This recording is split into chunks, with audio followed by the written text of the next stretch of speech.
चलते चलते उसे याद आया कि मेला खत्म होने में अभी 2 दिन बाकी हैं। शायद मेले में मधु आज फिर से मिल जाए तो वहीं वो उससे अपनी मोहब्बत का इजहार कर सकता है।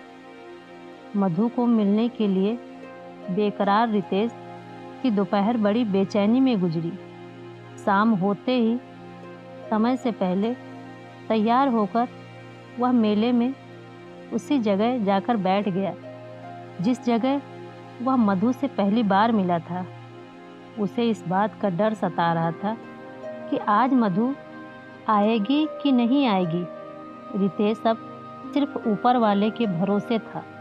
पर कहते हैं ना, अगर आपका प्यार सच्चा है तो वह किसी न किसी बहाने आपकी तरफ खींचा चला आता है। उसी तरह कुछ देर इंतजार करने के बाद मधु उसी ठेले पर खाने आ ही गई। मधु को ठेले के पास देखकर रितेश की खुशियों का ठिकाना नहीं रहा। उसने मन ही मन ईश्वर का धन्यवाद किया और वो भी उसके बगल में जाकर खड़ा हुआ। रितेश को देखते ही मधु मुस्कुराई, जिसे देखने के लिए रितेश तरस गया था। रितेश बोला, मधु, मैं तुम्हारा ही इंतजार कर रहा था। वह बोली, क्यों? ऐसा क्या काम था? फिर रितेश ने बड़े प्यार से मधु को अपने दिल का हाल सुनाना शुरू किया। वह बोला, मधु, मैंने जब से तुम्हें देखा है मुझे हर जगह बस तुम नजर आ रही हो। हर किसी की आवाज़ में बस तुम्हारी ही आवाज़ सुनाई देती है। न दिन में चैन मिलता है और न रात में नींद आती है। बस अब इस जन्म का एक ही सपना है कि तुम्हें अपना बनाना है। मैं तुमसे बहुत प्यार करता हूँ मधु। क्या तुम मुझे अपना जीवन साथी बनाना पसंद करोगी?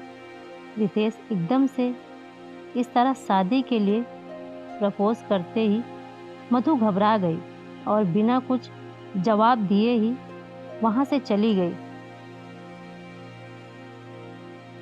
रितेश बस उसे देखता ही रहा पर आगे कुछ बोल नहीं पाया। वह रात को यह सोचता रहा कि मैंने शायद सीधा शादी की बात करके गलती की। पहले मुझे दोस्ती करनी चाहिए थी। वह रात भर उसी के बारे में ही सोचता रहा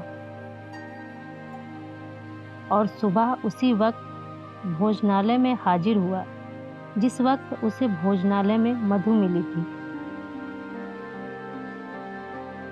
वह यह सोचकर वहां गया था कि मधु को अगर उसकी बात से कुछ तकलीफ हुई होगी तो उससे माफ़ी मांग लेगा। पर हुआ कुछ अलग ही। जब रितेश भोजनालय में मधु का इंतजार कर रहा था तभी वहां एक छोटी बच्ची आई और रितेश के हाथ में एक चिट्ठी थमाकर भाग गई। तब तक भोजनालय में नाश्ते के लिए लोग आना शुरू हो गए थे। रितेश हाथ में थमाई उस चिट्ठी को ही देख रहा था। तभी भोजनालय से मधु बाहर निकली। उसने वही गुलाबी रंग की साड़ी पहन रखी थी। उसके चेहरे पर हल्की सी मुस्कान थी। वह रितेश के पास आई और उसके सामने नाश्ता रखा और धीमी आवाज में उसे वह चिट्ठी बाहर जाकर पढ़ना, इतना कहकर चली गई। मधु के ओंठों की मुस्कान और चेहरे की रौनक ने रितेश को उसके सवाल का आधा जवाब तो दे दिया था। फिर उसने जल्दी चिट्ठी पढ़ने के चक्कर में सालों से भूखे आदमी की तरह नाश्ता खत्म किया और वह प्रेम पत्र लेकर एक मंदिर की सीढ़ी पर भगवान के दर्शन करके बैठ गया। रितेश ने वह पत्र खोला और पढ़ा।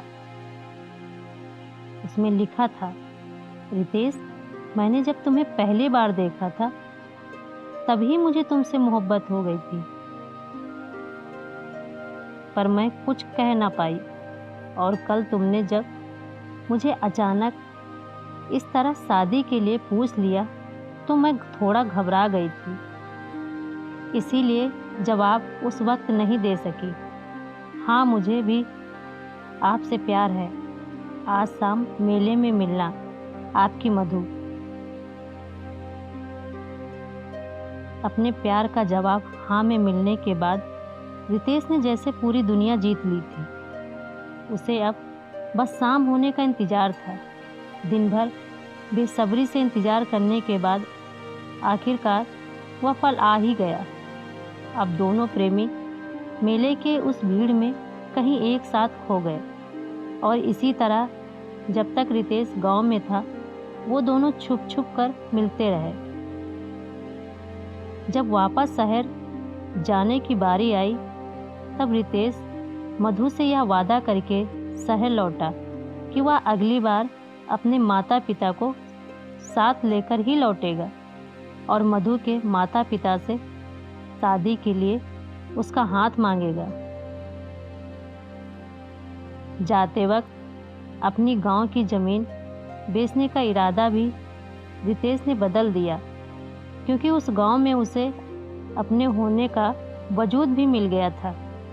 उसके बाद कुछ महीने न रितेश आया न उसका कोई संदेशा। उसकी याद में अकेले में रो रो कर मधु का बुरा हाल हो गया था। पर एक दिन अचानक सुबह सुबह रितेश भोजनालय में नाश्ता करने आया। अपने पहले प्यार को फिर से देखकर मधु के आंसुओं ने पलकों का दामन छोड़ दिया, पर वह खुशी के आंसू थे। उसी दोपहर रितेश के माता पिता मधु के परिवार से मिले और संजोग की बात तो यह निकली कि मधु के पिताजी और रितेश के पिताजी बचपन के लंगोटिया यार निकले। फिर कुछ ही महीनों में सफलता से दोनों की शादी हो गई और दोनों एक दूसरे के सच्चे प्यार में हमेशा के लिए एक हो गए और सुखी दाम्पत्य जीवन बिताने लगे।